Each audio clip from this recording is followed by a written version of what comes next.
Bom Bom dia, dia. Tudo tu- bom, Sibeli? tudo jóia, Flávio. Coisa boa. Finalmente a gente se encontrou aqui, né? Primeira vez que a gente está fazendo isso na vida, né, Flávio? É verdade. O que que uma quarentena não faz com a gente, né, Sibeli? Mas está sendo divertido. Tem que dar uma de youtuber, blogueiro e tudo mais, né, Flávio? É um aprendizado. Vamos aguardar o pessoal entrar. Vamos sim. Você recebeu meu e-mail? Recebi, adorei. Sim, obrigado. Super organizada, chique, elegante. Oh, eu dei uma arrumadinha no rosto para poder aparecer aqui, porque essa quarentena não está favorável, não, para estética. Ninguém sai de casa, né? Quem sabe? Ninguém entra, ninguém sai. Ó o Tiago aí, ó. Tiago, a Nayara, a Tânia, Oi, Thiago.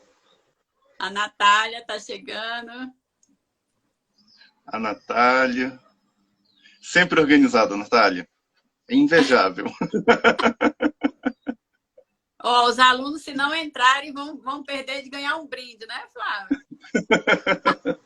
Falando nisso, o curso de fisioterapia mandou uma recordação pra gente em casa ontem, né? Pois é, todo mundo ganhou um brinde especial. Adorei.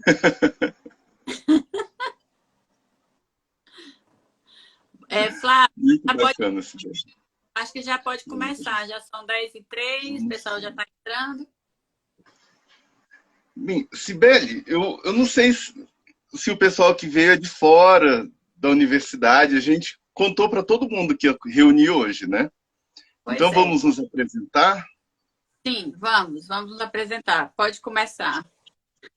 Bem, eu sou Flávio Aires, sou professor da Universidade Estadual de Goiás, mais especificamente do campus metropolitano da Unidade Goiânia, que recebe o nome tradicional de EZFEG, e eu leciono para o curso de Educação Física Bacharelado e para Fisioterapia.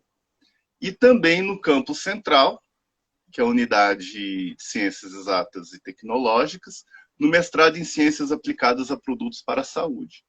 Eu sou biomédico, geneticista e professor desde lá da criação da UEG. Patrimônio, quase. Patrimônio da UEG. Agora sou eu. É você, sim. Então, meu nome é Cibele Formiga e sou fisioterapeuta e professora da Universidade Estadual de Goiás, do curso de fisioterapia. Também atuo, assim como o professor Flávio, atuo no mestrado em Ciências Aplicadas a Produtos para a Saúde da UEG. E, inclusive, foi por intermédio do mestrado que a gente se motivou, né, a estar aqui hoje. Mas, como Exatamente. vendo, eu estou entrando pelo Instagram do PET Fisioterapia, que também está promovendo, ajudando na divulgação e apoio a esse webinar. Então, eu estou entrando pelo PET Fisio EG e o Flávio está entrando pelo mestrado, pelo Instagram do programa. E já convido a todos, aproveita aqui que eu estou me apresentando, já convido a todos para seguir os dois Instagrams, o Instagram do mestrado e o Instagram do PET Fisio. É um desafio, né? E agora a gente faz pesquisa, a gente dá aula, a gente faz tudo dentro de casa. E eu tô achando maravilhoso porque eu tô lendo, Sibeli. Eu não lia tanto assim, eu não dava tempo, era no trânsito, era correndo de um lugar para o outro. E quanto mais eu leio, mais eu cobro que os meus alunos leiam, né? E a gente ainda abriu uma disciplina para ensinar, compartilhar o que a gente sabe e aprender com eles, como ler artigo científico, que é uma E, disciplina de metodologia no mestrado. E isso contribuiu muito para a gente se motivar e vir hoje aqui falar com vocês sobre como ler um artigo de forma crítica. É uma isso. vida para aprender a fazer isso. A gente foi bem ousado em se propor a fazer, mas é necessário. Não é que a gente seja experts em leitura crítica de artigos científicos, né, Flávio? Nós estamos aprendendo ainda, não é isso? Mas o que nos ajudou a motivar também a respeito desse webinar é que na disciplina que a gente está conduzindo esse semestre, chama Metodologia de Pesquisa, né? Análise de delineamentos de pesquisa científica, análise crítica. Nós percebemos que os alunos, mesmo os alunos de mestrado, ou seja, os alunos que já estão numa fase, né, no momento de pós-graduação, eles possuem dificuldades em relação à leitura e à interpretação de artigos científicos.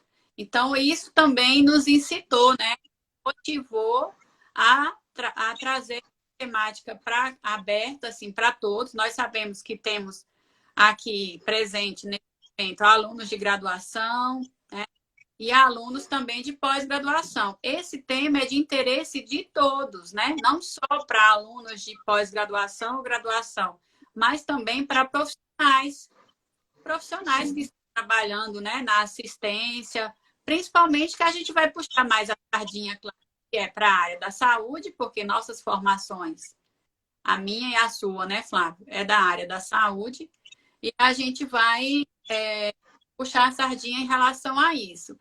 Mas eu acho que o grande motivador mesmo desse momento que a gente está passando agora foi essa enxurrada de artigos que nós temos observado, né?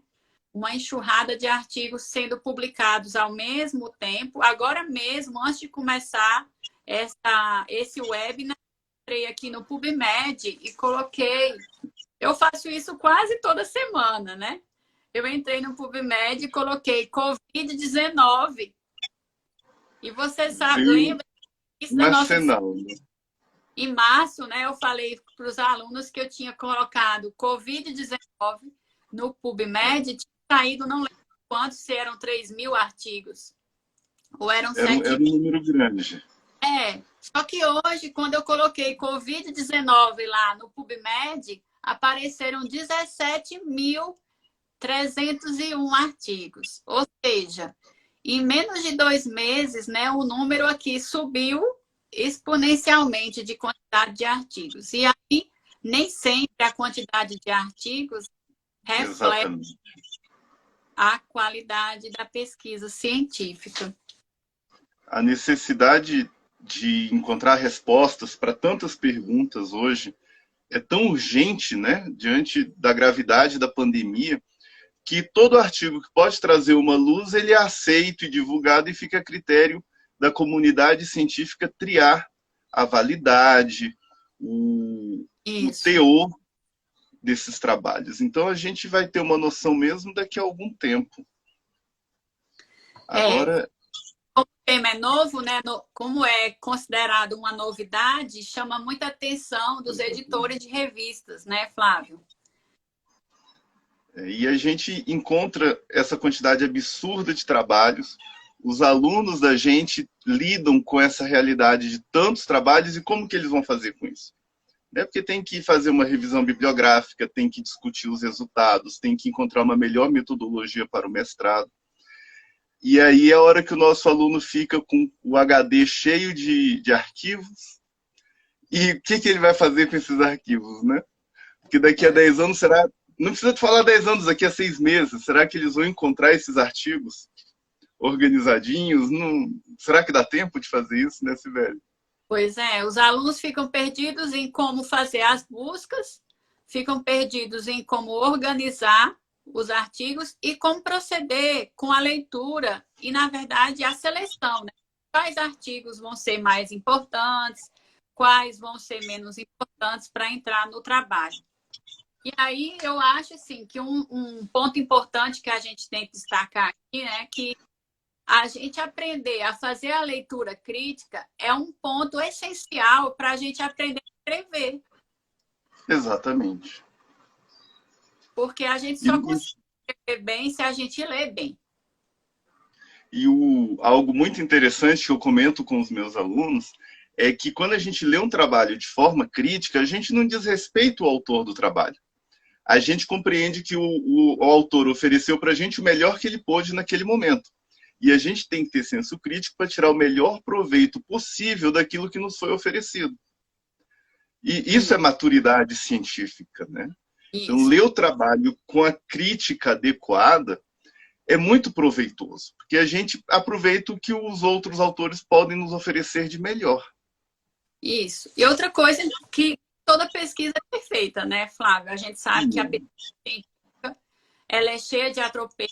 Nós que estamos aí, né? Você lá no laboratório de genética e eu no laboratório de pesquisa musculoesquelética, lá no LAPEM, na ESEFEGO, junto com a professora Tânia.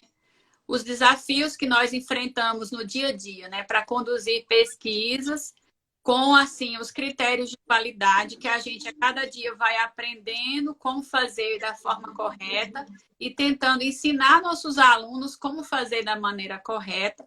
Mas a gente sabe que nenhuma pesquisa é perfeita, nós temos limitações, né? Todo artigo científico vai ter limitações. E outra coisa importante que a gente precisa, nem tudo que está publicado é verdade absoluta. Sim. Né? E os Essa alunos... é a beleza da ciência. porque está publicado, então quer dizer que é verdade? Nem tudo que está publicado é verdade absoluta. E os nossos alunos, principalmente na pós-graduação, porque o tempo é curto. Um aluno de mestrado tem 2 anos, um aluno de doutorado tem 3, 4 anos no máximo, para ler muita coisa, triar, e muitas vezes o aluno já chega com a urgência de ganhar essa maturidade e já tem que produzir o projeto de pesquisa, escrever o primeiro artigo, ir a campo coletar dados. É traumático às vezes. A leitura do artigo e a extração adequada da informação facilita, ameniza a pesquisa. Isso. E aí eu queria também falar de 2 barreiras importantes, né, para os alunos de iniciação científica e os alunos de mestrado, doutorado. 2 barreiras aí que geralmente acontecem e dificultam o aluno no acesso ao científico. Uma das barreiras é a língua, né? A maioria Sim. das publicações de qualidade está publicado, né, na língua inglesa. Essa é uma das dificuldades que nós temos, né, nos nossos alunos e até nós mesmos, né? Tem artigos muito difíceis de interpretar, uma linguagem muito difícil. Então, uma das barreiras é a língua inglesa. A segunda barreira é o acesso ao texto completo dos artigos. É Né? Então, incrível, mas nós ainda vivemos isso, né? Pois é, a gente recebeu até um comentário aí na postagem, né, do webinar, um professor comentou da dificuldade de captar o artigo na íntegra. A gente sabe, né, que há anos atrás, né, há décadas atrás, a dificuldade era ainda maior quando a gente não tinha acesso livre à internet. Agora vocês, né, todo mundo tem acesso à internet, pode captar um artigo com muito mais facilidade. Exatamente. Hoje, os alunos têm dificuldade de encontrar os artigos, encontram mais os resumos. E antigamente, até para a gente encontrar os resumos, a gente tinha dificuldade.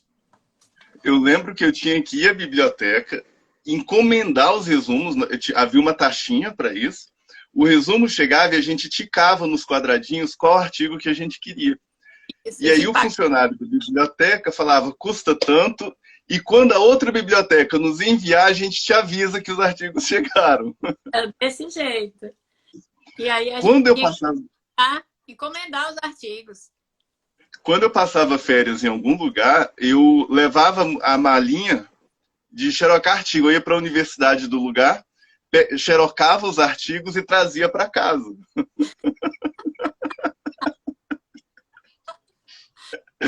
E agora? Passar manhãs e tardes na biblioteca da USP de Ribeirão Preto, xerocando artigos. Porque para mim ali, aquela biblioteca era o céu.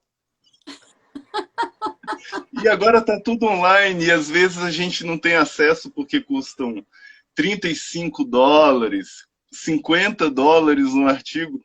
São valores que a revista tem um motivo para cobrar isso, mas é impraticável a gente pagar os valores que são cobrados pelos artigos individuais. É muito caro mesmo. E aí eu queria dar uma dica, né, para quem está pesquisando e não tá conseguindo encontrar muitas vezes o artigo completo, que existe uma rede social que não é Instagram, não é Facebook, e, né, que se chama ResearcherGate. Não sei se vocês conhecem. Essa plataforma ResearchGate, que tem, eu falo ResearchGate, mas Ontem a cada gente discutiu isso, né? sotaque nordestino, né? Então, gente, o ResearchGate é uma plataforma é uma rede social, na verdade. É uma rede social que os pesquisadores do mundo inteiro acessam. Lá eles disponibilizam suas principais publicações e caso você procure um artigo que não está acessível para você no PubMed ou no Web of Science ou diretamente em alguma outra plataforma, porque existem outras plataformas, né, que normalmente as pessoas usam, tem o PsycInfo, tem também o CAPES. Se você não encontrar determinado artigo, é possível também você contactar diretamente o autor. Sim. ResearchGate. Você pode colocar na internet. Alguém perguntou aí como é que se escreve. E aí eu recebo mensagens de pessoas querendo os meus artigos pelo ResearchGate. Aí a Beth escreveu a palavra correta. Isso, a Liz escreveu pra gente. Isso. E aí você pode A mandar Tênia também. Se o autor for brasileiro, você pode pedir o artigo em português. Se o autor for estrangeiro, você pode pedir o artigo em inglês. Poderia disponibilizar o artigo para mim? E aí ele vai e manda o artigo na íntegra para você. Antes de E é um... existir, eu já fazia isso por e-mail. Eu já mandava e-mail para os autores. Eu pegava o e-mail do autor lá no contato do artigo e mandava um e-mail para ele. Ó, você poderia fornecer seu artigo e o autor educadamente enviava o artigo dele em PDF completo. E essa colaboração ela é interessante para toda a rede científica. Porque se alguém lê o nosso trabalho, para a gente é muito bom, porque a ciência cumpriu o papel que foi levar o conhecimento a alguém, foi compartilhar esse conhecimento. Porque o conhecimento guardadinho na gaveta da gente não tem valor. A gente tem que compartilhar. E melhor ainda, gente, a gente fica emocionado quando alguém cita o trabalho da gente e foi bem citado. Então, quanto mais lerem os nossos trabalhos, se encontrar erro também está valendo. Se criticar, a gente melhora com isso. É verdade. Né? Por isso que a nossa rede de colaboração é tão importante. Flávio, a gente preparou, né? Fez uma discussão prévia antes desse webinar e a gente preparou uma surpresa para vocês agora, que são dicas práticas para vocês anotarem e tomarem como para a vida de vocês, para a pesquisa de vocês e também para os projetos de pesquisa que vocês procuram desenvolver, seja na graduação ou na pós-graduação. E a gente queria que todo mundo que estivesse em casa pegasse uma caneta, pegasse um papel e anotasse essas dicas que nós vamos passar agora, tá? São 10 dicas para a leitura crítica de artigos científicos, tá? Então, nós enumeramos, são muitas, né, Flávio? São muitas. A gente peneirou 10. A gente peneirou 10 para ficar mais fácil de vocês entenderem. Então, anotem aí. O Flávio vai começar com a dica número 1 e depois a gente vai desenvolvendo as outras dicas. Anotem as 10 dicas, tá? Bem, a primeira dica é que a gente está imerso em uma quantidade absurda de informações. O que fazer com tanta informação? Se você encontrou um artigo que te interessa hoje, ou se esse artigo pode te interessar daqui a 6 meses, na hora de escrever a dissertação, ou talvez ele sirva e você não sabe ainda se ele vai servir, ou se você leu por curiosidade e ele te agradou, guarda esse artigo, mas guarda de uma forma sistematizada. Abre as pastas no computador, guarda o PDF de acordo com o ano, com o tema ou com o propósito. Cada pesquisador tem uma sistemática própria de organização, mas é importante ter uma sistemática. O que não vale? Ter uma grande pasta com artigos científicos, textos do Word, planilhas do Excel, sem discriminar o que é o que. Então a gente precisa, como se fosse a prateleira de uma biblioteca, o que é o que, né? Qual é o artigo, qual é o propósito. E PDF, por exemplo, já existe nos últimos 20 e poucos anos. Então a gente pode ter artigo de tanto tempo e até bibliotecas mais antigas, da década de 80 e de 70, já estão digitalizadas. E a gente vai acumulando esses materiais e quando a gente precisa mesmo, a gente não encontra. Muitas vezes, eu tenho algumas pastinhas bagunçadas, eu tenho o mesmo artigo copiado 3, 4 vezes. Às vezes até em pastas diferentes, porque elas têm propósitos diferentes. Mas a gente tem que se organizar. Isso. A organização é a chave. E aí o Tiago está colocando aí, o fichamento é uma boa, sim, a gente vai fazer o fichamento daqui a pouco, Tiago. Bom você ter lembrado disso. Porque, primeiro, você tem que organizar a pastinha com os artigos. Então, se você está estudando enzimas, se você está estudando equilíbrio postural, se você está estudando joelho, você está estudando pele, tecido, você tem que separar as pastas do seu computador por temas e também é importante você separar os PDFs por anos, porque tem uma hora que o seu orientador vai falar assim, pega os artigos dos últimos 3 anos e aí você tem uma pasta gigante, 150 artigos e você esqueceu de separar os artigos por ano.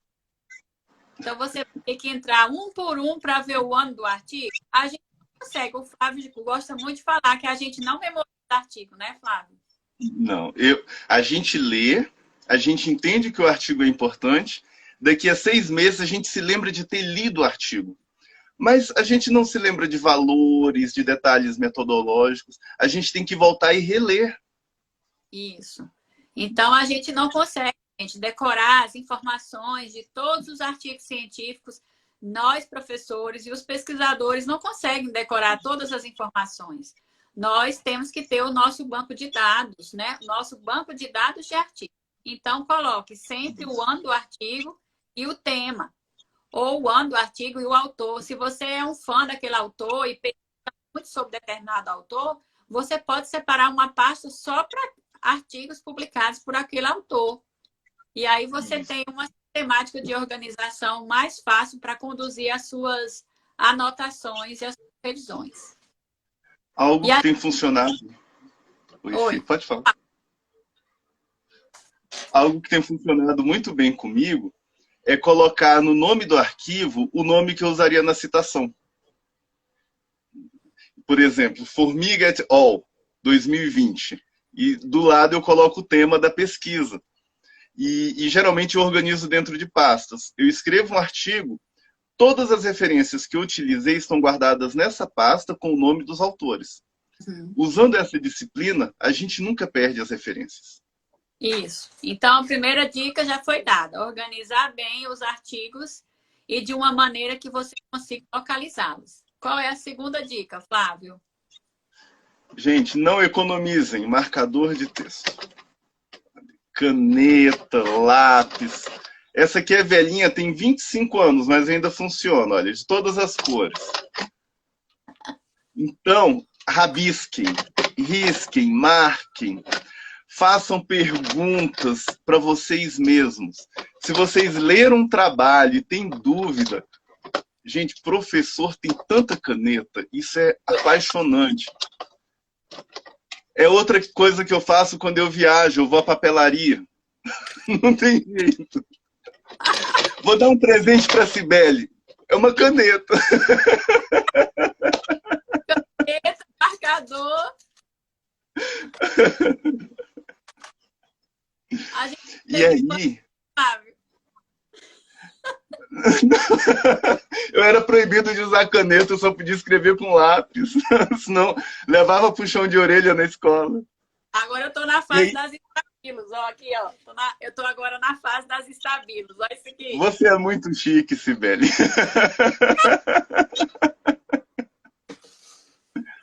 Veio um comentário agora. Vocês ainda imprimem? Gente, eu sou apaixonado pelo material impresso. Mas... pelo PDF, a gente consegue marcar colorido também. escrever as anotações e grava, porque isso fica registrado. Hoje eu estou de quarentena, estou lendo muita coisa, tem sido muito proveitoso. Mas daqui a 6 meses, quando eu estiver na correria, corre para a universidade, vai para Anápolis, vai coletar material de alguém. E aí, nessa correria, não dá tempo de ler no trânsito. Quando eu precisar reler um trabalho, já está anotadinho. Eu digitei lá nos comentários qual foi a minha dúvida quando eu li. Quais são as respostas daquelas dúvidas, porque a gente lê coisas e procura respostas. Registra a resposta, registra a dúvida. Li um trabalho e não concordo com ele. Registra que não concorda. Ou então lê um trabalho que você achou maravilhoso. Registra que esse trabalho é uma excelente referência e por quê. Então a gente anota, a gente marca, a gente chama atenção para, ao reler o trabalho, aquilo que a gente não lembra mais os detalhes, isso tudo já está marcado. E a Tailine colocou aí, chat, ó. No PDF tem como você marcar com cores diferentes. É bom também. Isso. Mas não pode esquecer de, antes de fechar o PDF, tem que salvar. Isso, porque se não salvar o PDF marcado, as marcações são perdidas. É. Eu já perdi muita marcação. Eu adoro imprimir artigo porque eu sou do tempo antigo, eu gosto de ler no computador. Então, eu tenho a minha impressora do lado. Quando eu quero destacar determinado artigo, eu imprimo e saio rabiscando o artigo inteiro. Só que nem sempre a gente consegue fazer isso com uma quantidade muito grande de artigos, porque tem época que você precisa consultar 30, 40 artigos para revisar, para escrever um artigo. Então, você pode diretamente anotar no PDF, né? E alguém está colocando aí que até no Mendeley dá para fazer anotações no artigo também. Boa, né? Boa essa informação, porque a gente gasta menos papel e também a gente derruba menos árvores, né? Mais sustentável, né? E todos os artigos. O papel, ele é útil em momentos específicos. Se eu estou no aeroporto e preciso ler rápido, se eu estou em uma fila, eu vou lendo o papel, extraio aquelas informações que me interessam, depois eu posso jogar esse papel fora. A gente recicla. Então, em algumas situações, o papel é muito interessante, né? Nem sempre dá para carregar o computador. O celular, a gente sempre vira a cabeça, dá uma dor cervical depois de algumas horas trabalhando. O papel, ele tem outras vantagens. Sem contar que descansa os olhos, né? Tem o Kindle também, que é super prático, não cansa tanto. Porque essa luz do celular, do computador, ela é muito cansativa, realmente, né? E a gente já pode partir para a terceira dica, né, Flávio? Que é procura o significado do conteúdo ou expressões que você desconhece. Então, na hora que... Primeira dica foi, organize os seus artigos dentro de pastas. Dica 2, faça anotações do que você acha mais importante no artigo.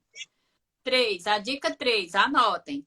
Procurar o significado de expressões ou conteúdos que vocês desconhecem. E aí Isso é fundamental. Principalmente na parte da estatística, né, Flávio? Porque muita gente desconhece testes estatísticos e muitas vezes passa batido. Na hora que chega naquele tópico do artigo, a análise estatística, a pessoa pula. Pulei e aí já vai para o resultado, né? Porque às vezes não entendo, portanto, vou pular para ler. E, na verdade, é um erro, porque a gente tem que ler o que é que o autor fez de estatística para entender qual foi o tipo de análise que eles fizeram. Se foi uma Era análise, o propósito, né? Se foi uma análise de correlação, se foi uma análise de comparação, se foi uma análise de regressão. E para cada análise, ele tem um objetivo diferente. Então, se o autor quer comparar tratamento A com tratamento B, ele vai fazer uma comparação de grupos. Então, ele vai fazer um teste que compara grupos. Se ele vai querer avaliar a aplicação de variáveis, né? Será que à medida que eu aumento de peso, eu aumento a altura? Isso é uma associação de variáveis, né? Quem dera, né, Sibeli?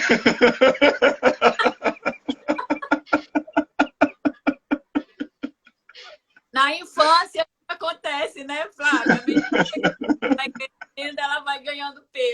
só que na vida adulta a situação é outra. Mas assim, A questão... alunos meus apresentando seminário, eles colocaram assim, os autores testaram os pacientes com o teste ANOVA. Entendeu? Então, assim, o aluno não soube interpretar o artigo. O teste ANOVA não é um teste de avaliação de pacientes. É um teste estatístico utilizado para analisar os dados.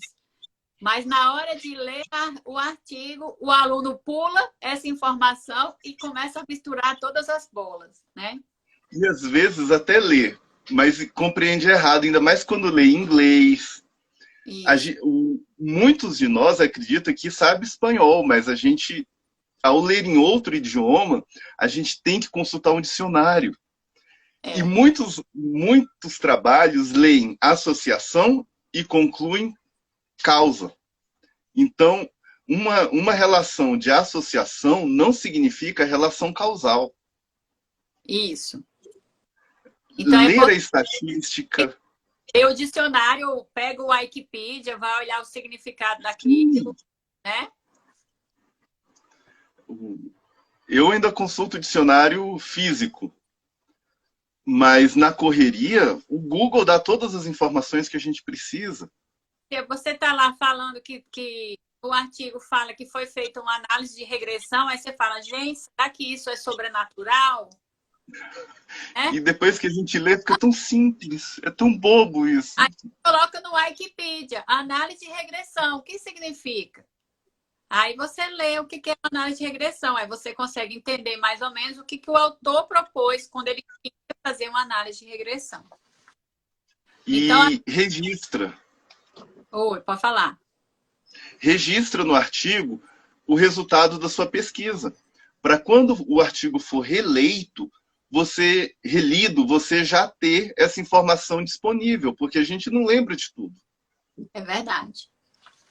Agora vamos para a quarta dica? Vamos. Essa dica ela é fundamental. Vocês estão anotando as dicas? Quero saber aí no chat quem está anotando as dicas. A quarta dica. Verifique a coerência entre título, olha só, título, objetivo e conclusão, tá? Título do artigo, objetivo do artigo, conclusão. O título é o mais fácil de encontrar porque está na capa, né? Na capa do artigo. Não paga para encontrar o título. Não paga para encontrar o título.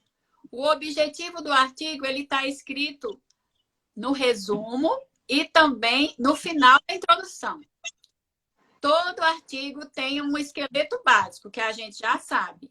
Esse esqueleto não muda, que é a capa, que é título, autores, resumo.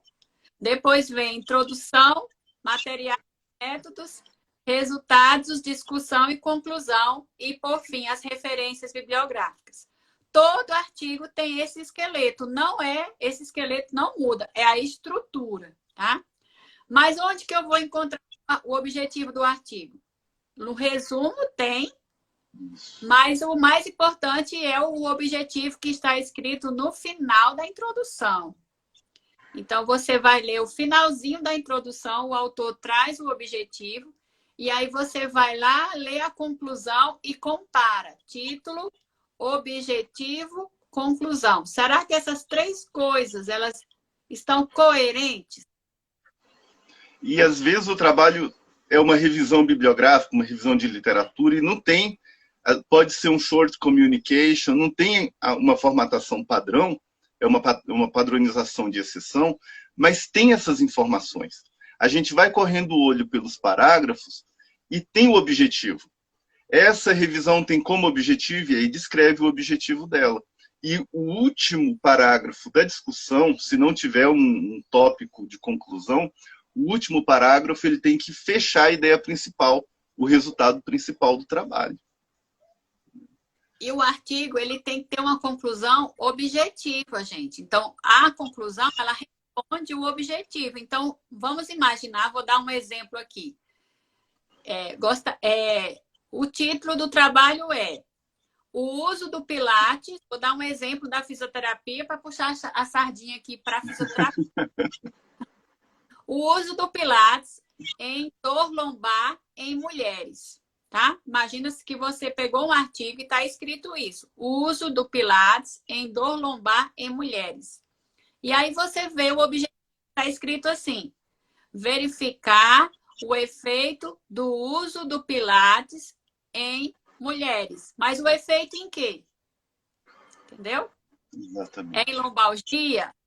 Ele tem que dizer qual é o efeito que ele quer avaliar. E aí, no final do artigo, tem que ter a resposta desse objetivo. O estudo conclui que o Pilates teve um efeito positivo na melhora da dor em mulheres com Pilates, que fizeram Pilates, né? Em mulheres com lombalgia, por exemplo. Então, assim, você tem que avaliar se o título do artigo está condizente com o objetivo, está condizente com a conclusão. Às vezes, você vê, eu acabei de abrir aqui um artigo sobre Covid-19, tá? Quando eu abri o artigo, o objetivo era verificar o efeito de determinados tratamentos do Covid-19. No final do artigo, o autor disse que não encontrou efeito algum. Então, a conclusão, ela tem que responder certinho o objetivo. Não adianta você dizer na conclusão. São necessários vários outros estudos para esclarecer. Isso não é conclusão. Não é Ou conclusão. você diz, esse tema é muito importante de ser estudado. Sugere-se que outros pesquisadores trabalhem mais com esse estudo. Isso é conclusão? Essa é uma maneira de fugir da briga. Né? Dar uma escapada sem enfrentar o desafio que foi proposto no início da escrita. Isso vale para a gente enquanto pesquisadores. Né? Para a gente se policiar na hora de escrever o artigo, né, Flávio? Isso. Qual é o nosso próximo tópico? Nossa próxima dica é a quinta dica, anotem aí. Extraia os dados mais importantes do artigo. E aí eu coloquei aprenda a fazer o fichamento, que é o que o Tiago falou lá no início da nossa live aqui. Né? Aprenda a extrair os principais dados do artigo. E aí, se alguém perguntar quais são os principais dados do artigo para fazer o fichamento, eu diria que são 5 dados importantes para fazer o fichamento. Tá? A referência completa do artigo, porque você vai precisar da referência completa na hora de citar e de escrever, né? Então, a referência é a identificação. Nome do artigo, nome dos autores, nome da revista, número, página, volume, tudo. Esse é o primeiro ponto do fichamento. Segundo ponto, qual é o objetivo do artigo? Escreva o objetivo. Terceiro ponto, qual foi a amostra que os autores estudaram nesse artigo? Certo? A amostra. Qual a amostra? Quantas pessoas? Qual o sexo? Quarto ponto. Quais os instrumentos que eles avaliaram? Eles aplicaram o quê? Testes, escalas, fizeram exames. Então, quais os instrumentos de avaliação? E o quinto, quais os resultados encontrados? Mas você não vai escrever todos os resultados no fichamento. Você vai fazer a síntese dos principais resultados, incluindo a conclusão. Então, você identificou o artigo, colocou o objetivo, colocou a amostra, os instrumentos utilizados, né, que são as medidas, as medidas de coleta de dados, que podem ser exames, experimentos, e que foi que eles fizeram. E o quinto, qual foi o desfecho? Qual foi o resultado encontrado? É isso que eu preciso saber na hora de colocar. A Nayara está perguntando aí. E o tipo de estudo? O tipo de estudo você também vai colocar. Então, bem lembrado, Nayara. O tipo de estudo você tem que colocar também. Então, você pode incluir como se fosse aí um sexto tópico, tá? Identificação, objetivo, tipo de estudo, amostra, instrumentos e o desfecho, tá? O fichamento. Aí do tipo de estudo, porque para cada tipo de estudo vai ter uma pergunta de pesquisa diferente. A gente já sabe disso, né, Flávia? A gente tem discutido isso na nossa disciplina, né? Demais. Há 2 meses que a gente só fala disso, né? Pois é. E o fichamento... Desculpa, sim, vai lá, fala.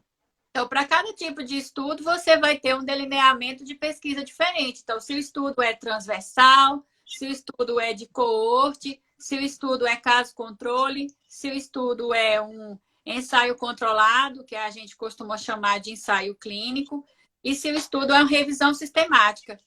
Não tem como a gente confundir revisão sistemática com estudos observacionais ou estudos experimentais. São coisas completamente diferentes.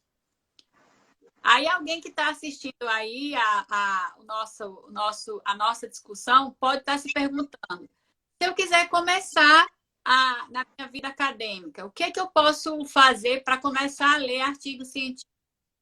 Então, a nossa dica aí, se alguém quer começar a se aventurar na vida acadêmica, na vida científica, a primeira coisa, você tem que ler boas revisões sistemáticas, né, Flávio? Primeira Sim. dica aí.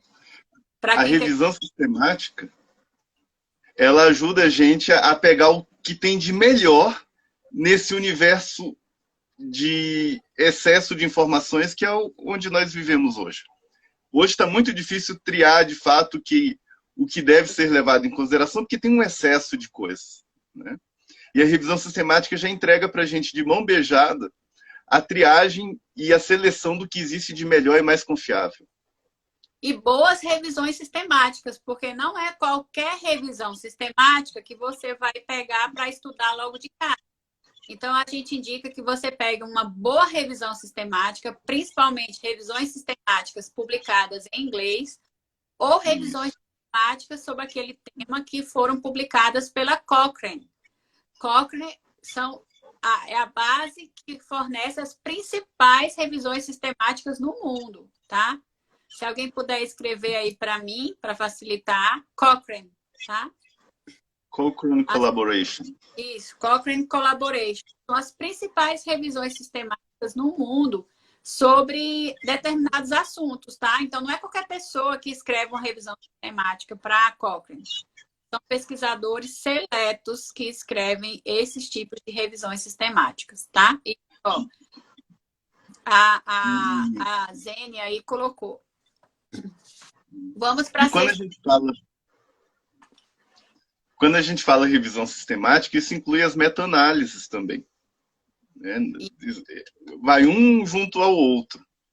E ainda sobre o fichamento ele é pessoal.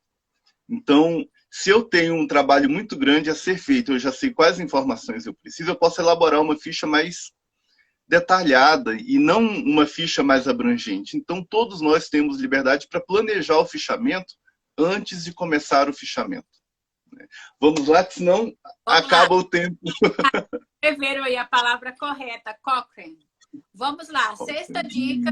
Eu vou falar a sexta, a sétima, a oitava, nona e a décima. Vou falar só os tópicos e a gente vai falando mais detalhado. A sexta dica. Resumos não devem ser usados para interpretação dos resultados, tá, gente? Jamais. Então, não utilizem resumos para escrever artigos. Então, não peguem os resumos dos autores e só por intermédio desses resumos você escreve o seu artigo. Por quê?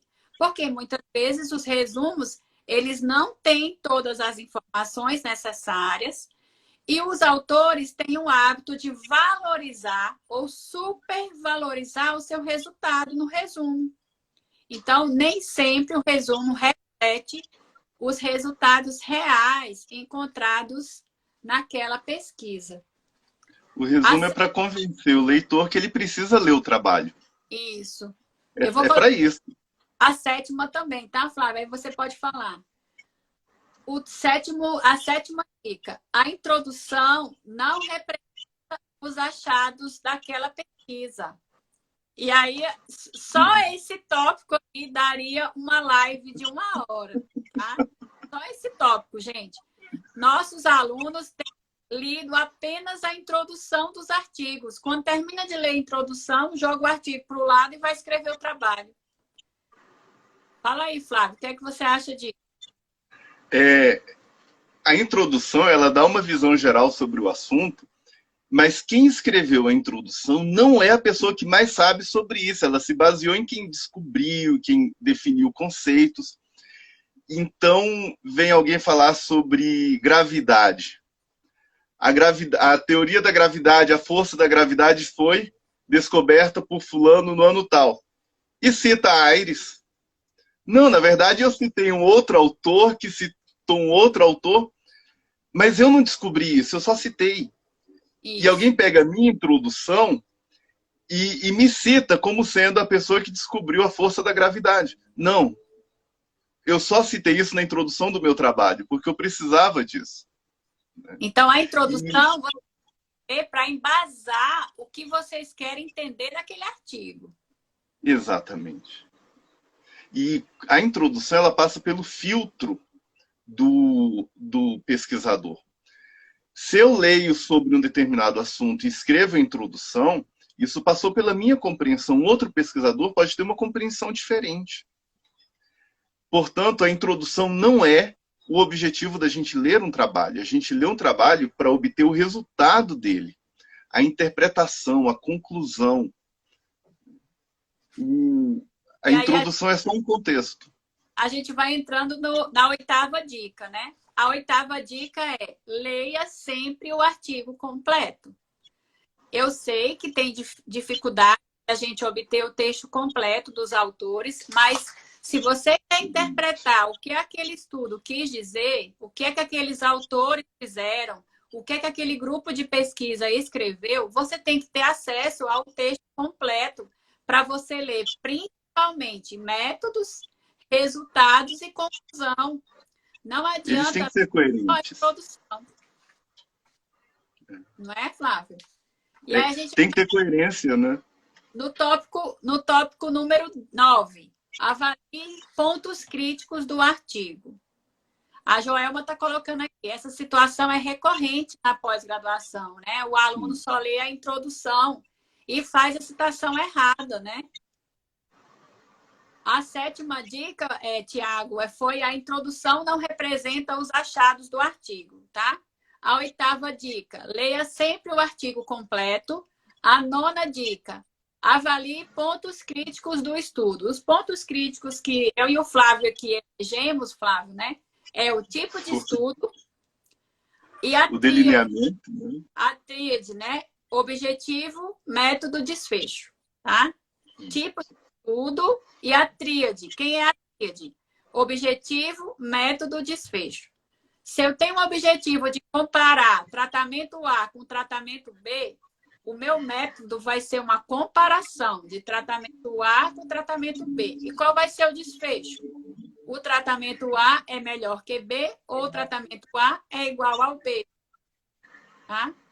Então, assim, existe uma certa lógica, né? Tipo de estudo e a tríade: objetivo, método e desfecho. Tá? Então, essa é a 9ª dica. Flávio, você quer falar alguma coisa da 9ª? A publicação, ela reflete o planejamento. Quando o pesquisador planeja um projeto de pesquisa, ele tem que fazer o delineamento bem feito, porque isso vai refletir na publicação. E quando a gente lê, a gente encontra os pontos que não se encaixam. Isso. Né?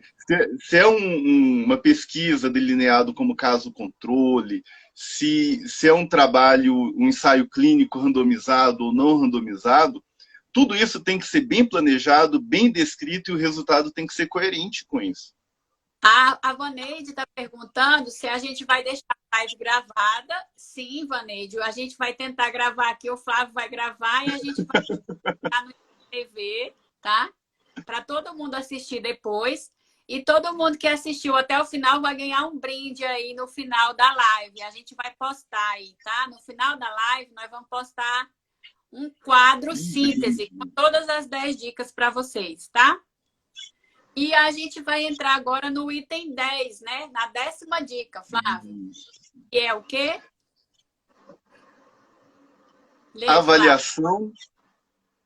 Avaliação de qualidade metodológica de artigos utilizando instrumentos para isso. Isso. Então, a nossa 10ª dica ela é um pouco mais avançada, tá? Para você que está na pós-graduação, querendo fazer mestrado, doutorado, ele é um critério mais apurado. O que é a 10ª dica? Considerar critérios ou sistemas de checklists de avaliação de qualidade metodológica de artigos. Isso principalmente se você quer escolher os ótimos artigos para entrar no seu trabalho. Como que eu faço isso? Se você está escrevendo uma revisão sistemática da literatura, existe uma escala de avaliação de qualidade metodológica de revisões sistemáticas, que se chama AMSTAR, tá? AMSTAR.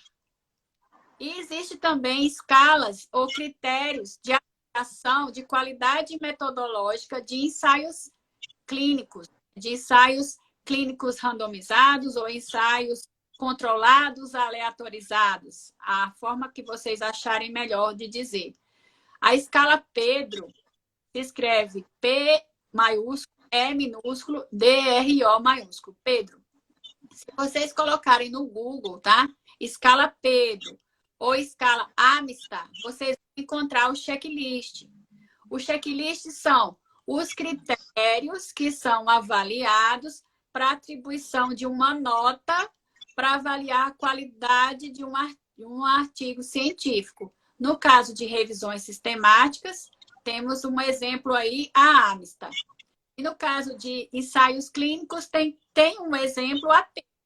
Não estou dizendo que é só esse tipo de sistema, mas vocês têm que verificar outros critérios para avaliar a qualidade de artigo. Tem algumas pessoas aí dizendo que tem também a ROBS, tá? O critério ROBS para avaliar. E a Thaline está colocando também, né, que existem também os instrumentos do Instituto Joana Bridges. Bem lembrado, Thaline. O Instituto Joana Bridges traz uma série de critérios de avaliação de qualidade metodológica para diversos tipos de estudo. Então, vale a pena entrar no site do Instituto Joana Bridges para vocês observarem quais os critérios. Por exemplo, se eu estou fazendo um estudo observacional, qual é o critério para eu avaliar um artigo observacional? Lembrando que existem 3 grandes grupos de estudos, né? Estudos observacionais, estudos experimentais, que são os ensaios clínicos, e tem as revisões sistemáticas e meta-análises. Então, esses 3 grandes grupos de estudo, eles possuem metodologias específicas, né, de condução. Mas o nosso tema aqui não é a condução de pesquisa. Nosso tema aqui é leitura de artigos. Flávio, você quer colocar coisa a mais para a gente fazer o encerramento do nosso webinar aqui? Então, quando a gente lê um trabalho, a gente coloca tudo isso em xeque. Questionar o argumento do autor, a metodologia, os resultados, isso não é faltar com respeito. A gente faz isso com respeito, com gratidão, e a gente tenta encontrar os pontos que dão mais credibilidade ao trabalho e como a gente pode fazer aquilo melhor. Como a gente pode trazer luz para uma pergunta que ainda não foi respondida. O objetivo é esse, né, Sibeli? Então, gente, a nossa intenção com esse webinar foi esclarecer alguns pontos importantes para a leitura crítica de artigos científicos. Nós esperamos que vocês tenham aproveitado as dicas que a gente passou. O tempo é bastante curto para a gente falar com detalhes de cada um desses tópicos, né? A gente aproveita para fazer uma propaganda aqui, né, Flávio? Sim, com certeza. Os profissionais da área de fisioterapia, farmácia, o que mais, Flávio? Biólogo, biomedicina, enfermagem, isso, biologia, química, física. Quem está interessado em fazer mestrado, nós temos o mestrado em Ciências Aplicadas a Produtos para a Saúde, da UEG. É um mestrado gratuito, o aluno não paga nada para fazer o mestrado. E nós temos excelentes professores que orientam nesse mestrado. Se vocês têm interesse em conhecer mais um pouco do mestrado, entrem na página do mestrado. Quem não sabe como acessar a página do mestrado, é só ir na bio aí do PPG CAPES UEG. No Instagram do CAPES tem o link de acesso ao site. Então, vocês vão acessar. Lá também o telefone e o e-mail que vocês podem entrar em contato. Nós temos uma área de concentração e 2 linhas de pesquisa. Então, se vocês têm interesse em fazer mestrado na área da saúde, de graça, procure o programa de mestrado do CAPES. Mesmo que você não queira fazer agora, você já pode ir namorando as linhas de pesquisa, né, Flávio? Namorando Exatamente. o currículo dos professores para ir vendo o que é que se assemelha com o seu interesse. Olhe o edital de seleção anterior, vê como é o processo seletivo, que não tem mudado tanto, tem sido bem padrão. Vê por que cursar um mestrado, o que é necessário para cursar o mestrado, como ingressar e o que vai ser exigido ao longo do mestrado. Uma coisa a gente já sabe, tem que ler artigo de forma criteriosa. Esse é o principal requisito para concluir o TCC da graduação, a especialização, o mestrado, o doutorado e ser pesquisador. Ler de forma crítica. E escrever também. Um dos motivos da gente ler é melhorar a escrita. Melhorar a escrita para poder escrever o nosso projeto, para poder escrever nossos resumos em congressos, né? E eu esqueci de diferenciar, né? A diferença de resumo expandido e artigo completo. Posso fazer essa explicação agora. Resumo é aquele texto simples de uma única página. Resumo expandido é aquele texto de 5 a 6 páginas. E o artigo completo é aquele trabalho de 10 a 15 páginas. Então, o artigo completo é a mesma coisa que artigo científico, tá? Resumo expandido é quando você faz toda a descrição da sua pesquisa dentro dos mesmos elementos de um artigo, só que de maneira mais curta, né? Que é como se fosse uma short communication, né, Flávio? O resumo expandido. E o resumo simples é um resumo de uma página, que geralmente é 250 a 300 palavras, que são apresentados em congressos científicos e eventos científicos, tá? Então, a gente agradece a presença de todos aqui no nosso webinar. Esperamos que vocês tenham gostado. Se vocês gostaram do webinar, deixem comentários na página do CAPES. E se vocês quiserem que a gente volte aqui para fazer mais algum tema para discutir sobre ciência, pesquisa científica ou pós-graduação, nós também estamos aqui, né, Flávio? Estamos à disposição. Nós voltaremos. Nós voltaremos. Se vocês pedirem, tá? Vocês têm que pedir para a gente voltar. E os nossos alunos do mestrado, outros professores, pesquisadores, colaboradores, vamos tornar esse diálogo mais frequente, né? Isso. Porque existem colaboradores e nossos alunos mesmo, que foram para outros estados, para outros países. A gente não tem mais esse limite. Pois é, agora que a gente aprendeu a ferramenta da internet, do Instagram e das lives, né? Que a gente só tem vivido de live agora. Tá esse canal, né, gente? Então, um beijo para todo mundo. Flávio, muito obrigado aí, parceiro. Obrigado a você, Si. Obrigado pelo carinho, pessoal, por virem e participarem. Beijos. Tchau. Fiquem com Deus. Tchau. Coração. Vamos lá. O Titio agora vai tentar salvar a live. O pessoal vai te matar.